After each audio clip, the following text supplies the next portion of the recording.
நம்ம ரொம்ப நேசிச்ச ஒரு ஆணை வெறுக்கிறதோ அல்லது நாம் ரொம்ப நேசிச்ச ஒரு பெண்ணை வெறுக்கிறதோ நிச்சயமா தேவையே இல்லை. ஏதோ ஒரு சந்தர்ப்ப சூழலால் பிரியறதுக்கான ஒரு வாய்ப்பு நமக்கு அமைஞ்சு போச்சு, அவ்வளவுதான். அந்த புரிதலுக்கு வரும்போது இந்த பலமே பலவீனமாக மாற விபத்தை நம்ம தடுக்கலாம்.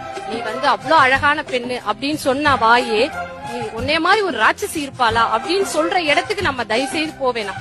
சரி பிடிக்கலையா, சரிப்பா கொஞ்ச காலம் நம்ம பிரிஞ்சிருப்போம், இல்ல மொத்தமா தான் பிரிக்கணும் அப்படின்னு நினைச்சிருந்தா பிரிஞ்சிடலாம். நம்மள கொண்டாடினாங்கல்ல அந்த நாட்களை நினைச்சோம்னா அது ஒரு யானை பலம் அப்படின்னு சொல்லலாம். ஏன்னா ஒரு ஆணையோ ஒரு பெண்ணையோ அந்த காதல் நேரத்துல கொண்டாடின வார்த்தைகள் இருக்குல்ல, அது வாழ்க்கை முழுக்க நம்மள உயிர் போட வச்சிருக்கும். நம்ம யாரு, நம்மளுடைய ஆளுமை என்ன அப்படின்றத நம்ம புரிஞ்சுக்கிட்ட நேரமே அதுதான்.